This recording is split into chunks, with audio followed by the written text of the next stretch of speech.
Hello, welcome to the Bag Hag Digest.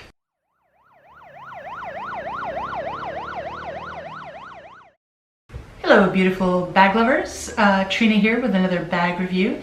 This time I'm going to give you a few words about Fendi. The Fendi Baguette is, not this baguette. This baguette. So I think it's probably been since the 90s that many women, and of course men to a certain degree, have been viewing bags and purses as must-have items in order to keep up with fashion trends and even status goals. And so you have this concept called the it bag, which is basically a bag that doesn't necessarily have any utilitarian value, but that everybody wants.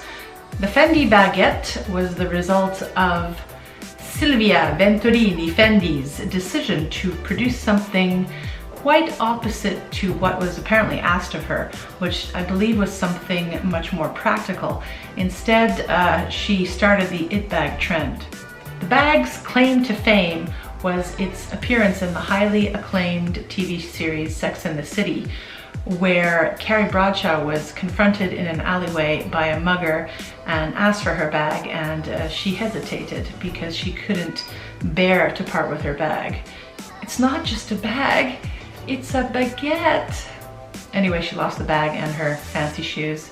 The bag I have here is the standard Fendi monogram Zucca print original, but you can find uncountable versions of this baguette in a variety of colors, textiles, prints, embellishments. The prices vary insanely so.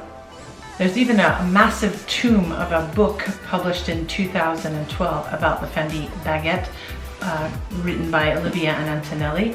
And I think in that book there are over 700 versions of the Fendi Baguette. There are also pop-up stores, I would assume mostly in Europe, where you can go in and have your bag sort of designed for you. You select the parts, or where you can even paint your bag. In fact, I think in times past, famous artists have been commissioned to work their magic on blank canvases of Fendi bags, which have then gone on to sell for exuberant prices, shall we say. In any case, this bag is truly impractical. In fact, I have owned over the past few years 3 Fendi bags exactly like this. And the reason I buy them is because I know their value. Basically, I flip them. I find them at ridiculously cheap prices, and then I sell them at going retail prices. In fact, this particular item is going to be shipped out tomorrow to hopefully a happy purchaser. However, I do love this bag. I think it is beautiful, although as you may know now by watching just a few of my videos, I don't care for logos so much, but I do like the style. And I don't think the reason why I think it's not a good bag, and the reason why several other people also would agree with me, is not the size. It's actually, you know, I have bags that are smaller than this, that can hold a lot less, and I use them more than this. It all comes down to this strap. So this strap is short and not adjustable. So basically the only way you can wear it is, you know, in the crook of your arm or on your hand, or more likely, more practically, over the shoulder. And then you just look like you've got a big bulky thing in your armpit, and no thank you. You could detach the straps and wear it as a clutch. You can tuck in the buckle hardware if you wanted to do that, but personally I don't wear clutches. Or you could use the buckle leather pieces here as D-rings and attach your bag to it, and to a chain or something like that, and wear it as a crossbody bag. However, it wasn't designed for that. So I think if you're gonna do that to your bag, you're gonna probably eventually rip the strap, and it will show nasty wear and tear. So I don't want to do that. I'd rather just use another bag, to be frank, or a bag designed for the purpose of having straps attached to it. What you could do is, and I have tried to do this, is to find a replacement strap that is much longer, so you could wear it longer on the shoulder or across body. And I actually did find a place, I can't remember off the top of my head where it was. I think it was a US leather parts producer. It wasn't Mauto, it was something else. And it had to be custom made, and it would have cost a bit of money, especially with the shipping, exchange rate, and tax. So I decided, I'll just use another bag. I don't need it. And I never wore this guy, which is a shame.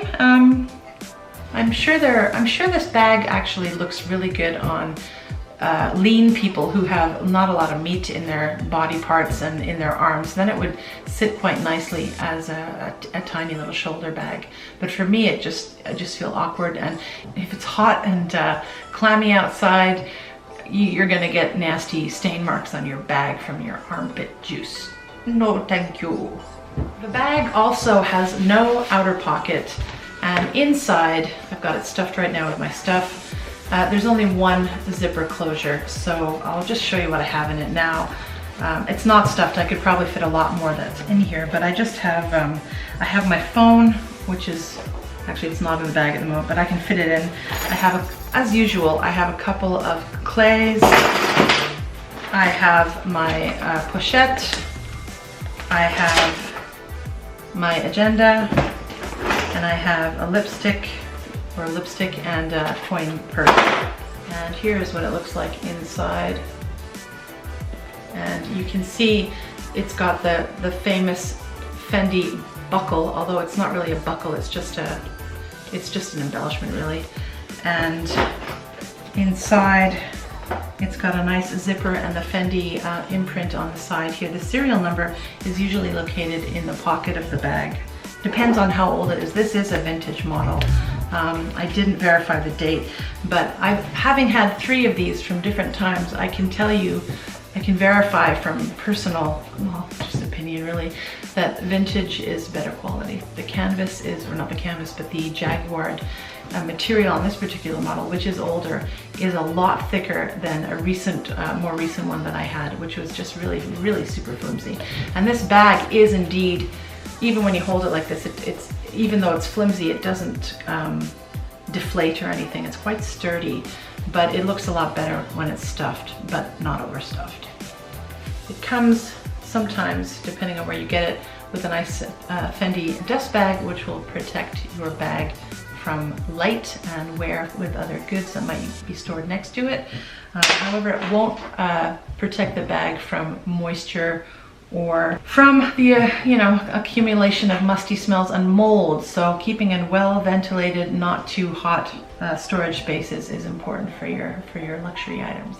So there you have it. That is my take on the Fendi Baguette.